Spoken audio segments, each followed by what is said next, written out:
Welcome aboard. It is a beautiful day in the marina for another boat review video, and today we have a Beneteau. And I know what you're thinking, it's probably going to be one of these boats with a mast, but it's not. It's actually a go-fast Beneteau, a Beneteau 38 GT. That is right, there are no sails. You don't have to worry about the breeze on this one. It is a GT, otherwise known as a Gran Turismo, a name given only to the most sporty of vehicles. And this one is offered today for us for review by no one else other than Newport Yachts. Be sure to go check them out. They do sails, charters, and really anything else you need on the water you can find with them. And I'm very lucky for my relationship because they get to lend me these beautiful boats to show you guys in these reviews.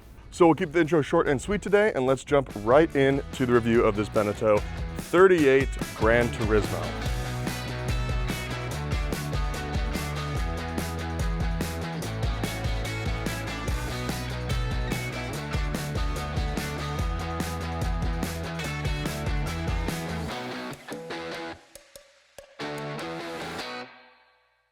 Starting at the bow here, we see a classic Danforth style anchor. Nice bow railing that goes all the way up to the tip of the vessel. As we make our way down the boat, you can see the bow is designed for planing. We have some portholes here, one porthole and a nice viewing window for the main berth inside, which we'll take a look at a bit later. Some more portholes down the sides here. It is two-tone white on a nice kind of dark navy. Up top, we have that rail continuing all the way back down the side of the boat. We have the console here with a nice little winged helm enclosure. As we make our way over to the stern, we'll see that big name, if I can get out of the shadow here, Gran Turismo 38. This boat is listed at 38 from the manufacturer. However, it's really closer to about 40 feet overall, and that is because of this big swim step we have here in the stern. As we hop aboard that sizable swim step, we can see it is covered entirely in teak, as is the rest of this cockpit here on the what we'll consider exterior of the vessel, even though it is completely enclosed from the weather here. Before we head inside off the swim step, we just want to point out really quick, we have an outlet back over here.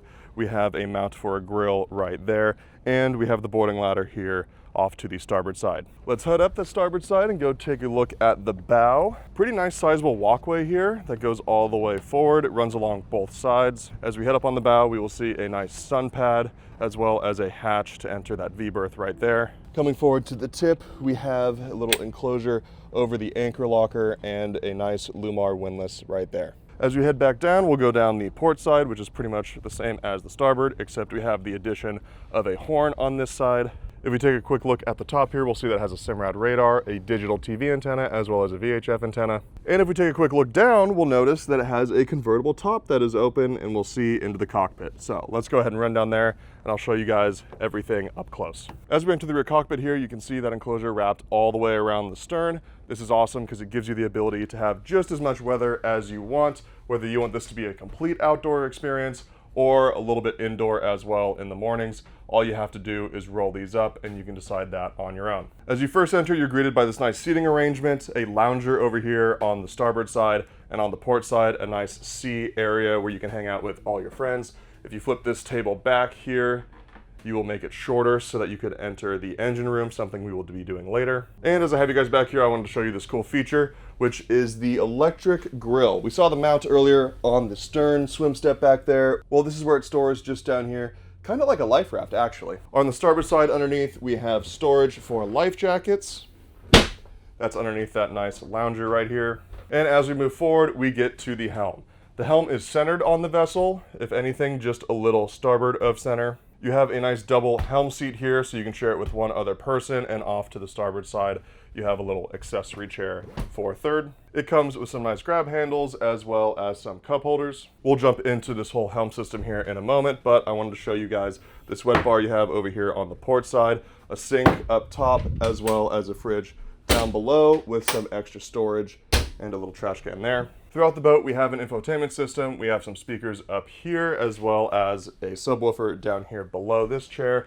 Over on the starboard side, we have outlets, another speaker, as well as this nice LG TV that's set up for use outside. You can see it's sealed from the weather. Coming all the way back around again, we have windows both on the starboard and on the port side, as well as this giant sunroof that is on an electrical button up there. You just push the button up there and you can turn this entire boat cockpit from indoor to outdoor. And the last thing in this cockpit before we jump up and take a look at the electronics is this little window down here into that compartment. Gives a little foreshadowing for what is to come when we go on the inside.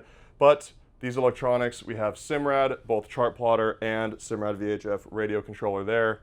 This boat is run off of Volvo Pentas. It has twin D4 300 horsepower each attached to a I/O outdrive. That outdrive can be controlled by the joystick we have right here, as well as your traditional forward and reverse gears. This gear system here also acts as your throttle. Put it forward into gear and then continue pushing for speed. It's also where you access control of the trim for your outdrives right there. Forward of these two controllers, there is a quick bow thruster in case the joystick is just not enough for you. And then above the steering wheel here, we have Volvo Penta screens, and then all of our dash lights, things like water pressure, instrument panels, anchor, and then some more Volvo Penta trim tabs as well. Up top, we have a classic rudder indicator centered, as well as some analog instrumentation, and more analog instrumentation over here located port of the Simrad unit. If we look forward of the helm here, we will see a couple skylights, as well as have a lot of room up here in front of the windshield, which houses this clever entryway system into the salon below. This little window ceiling here pulls forward, and then this door shuts just like that, locking it in place. To open it up, you just pull this door out, lift up on this window here, and slide it all the way back. You then head down into the salon and interior of the vessel, down 4 stairs. You can see beautiful mirror there.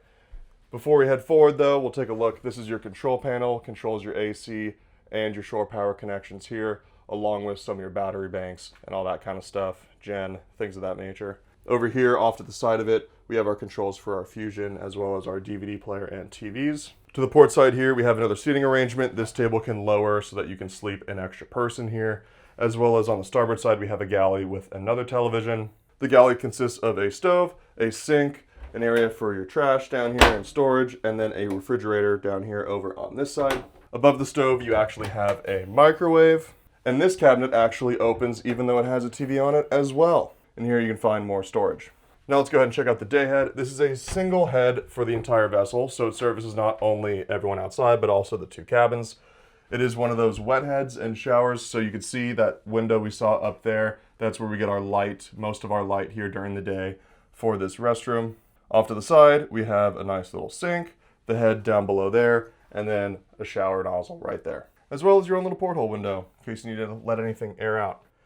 Back towards the stern of the vessel and covering the whole beam of the boat, we have this area down here, which is where our porthole from under the helm seat comes from. This area can either be utilized as 2 twin beds here or 1 big main bed.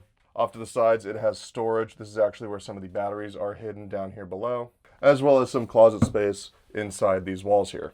One thing I would like to point out while we're down here is all of this wood. I really like the wood veneer. I think it's a nice look for the vessel. It's not something that you really get to see very much on boats anymore. It's a lot of plastic and white and chrome. So I'm very happy with it. I think it adds a very nice, luxurious touch to this vessel. Before we head out, you'll see that both port and starboard, it has its own portholes as well. And as we head back up, we will go into what can be considered the main cabin, which is this nice, spacious V-berth up here. This has that viewing window on both sides, as well as its own little porthole following behind it. Off to this side, we have another television, and then we have closet space in each of these compartments here, as well as some nice stairs to gain more access to each side of the bed. So I think that covers everything we can see down here. So let's go up top and hop inside the engine room really quick, show you guys those engines, and then we'll get to the star reviews. All right, as I mentioned earlier, the engine room is accessible by folding this table up this direction, and then coming down here, turning these handles and lifting up. It's on a piston, so you do get a little bit of help there. As you can see, the engines are shifted back towards the stern of the boat. That is so they can connect to the outdrives at the transom. And then forward, there's a Conan Onan's generator. I now get the pleasure and joy of fitting myself into this engine compartment, so stick with me here as I do my best to become a smaller person than I am. All right, I guess I'm kind of half inside this thing. It's a very efficient engine room. The D4s are pretty small engines and they pack quite the punch. We have one here, port and starboard. And then both pretty near the center line of the vessel. As you can see, there's not a lot of space in between them here, but that is so they can attach to the drives back here. Outboard of the engines, there's a lot more room for storing things like the water heater, the water pumps. Looks like we have a couple fuel tanks on both sides here. And then with that generator centered in the middle. Also a pretty compact generator. There's a small fire suppression system right here on this side, and let's see if I can't turn around and show you the port side. If we check out on this side, you can see more fire suppression right there, as well as a bunch of room over here on the port side. If you need to get on the outboard side of the engines, you would have plenty of room to sit back there and do any sort of maintenance you need to work on, although getting back there wouldn't really be quite that easy. To be expected though. Those are very good sized engines for this size vessel, and it does take it up to 28 cruising, which is 28 knots, not miles per hour. Go ahead and put this back down, just like that. The engine room is away. Flip this table back out, and now we can jump into the star reviews for this beautiful 2014 Beneteau GT38. All right, welcome to my office here on the Beneteau. I think it's quite a beautiful boat, very comfortable to be on. Now, let me go ahead and summarize a couple things about this vessel before we jump into the stars. This 38-foot model is a 2014, however, it's actually closer to 40 feet in length overall. It has a beam of just over 12 feet with a max draft of 3.5. It has twin Volvo Penta D4s that put out 300 horsepower each for a total of 600 horsepower. Those are attached to their inboard, outboard drive system, all controlled with the joystick up at the helm. Those power units bring this thing up to a cruising speed of 28 knots with a total speed of 34 knots. It can get up to those speeds because overall it only weighs 16,000 pounds, and it has a range of 250 nautical miles due to a 172-gallon fuel tank, and also has a 52-gallon freshwater tank and a 25-gallon raw water tank. Other than that, it has everything you would ever need in a boat. It has 2 cabins, it has a lower salon,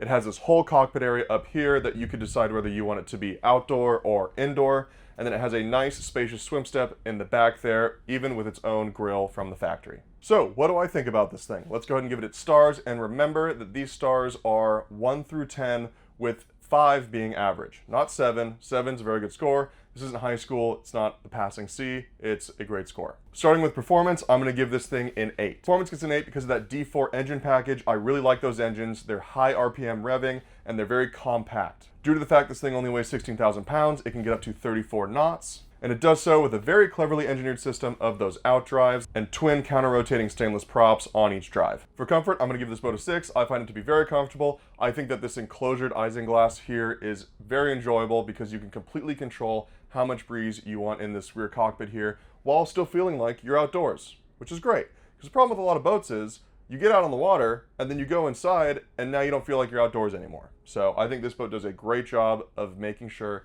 that you feel like you're still on the water with all of its windows without having to freeze to death or be soaking wet. For quality, I also give this boat a 6. I really liked all that wood grain down there they had below, and I think that everything is made pretty well. I haven't found any sort of hatches or any sort of doors or cabinets that are misaligned. Beneteau has a long history of making production vessels, and the reason they have a long history is because they're very good at doing it. For practicality, I give this boat a 7. I think it's extremely practical. It has cup holders like literally everywhere. We all know how much we love cup holders here at the JakeSea channel.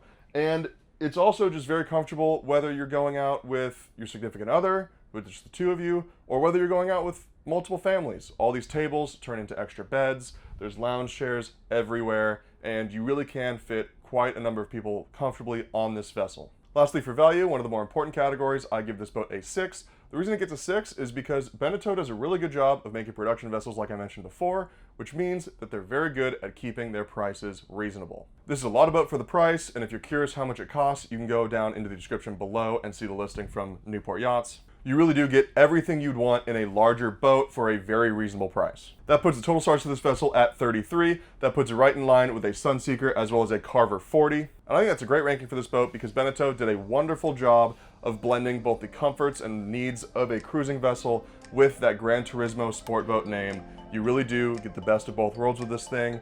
Be sure to go ahead and check it out in the description down below. Thank you for watching, and smooth sailing.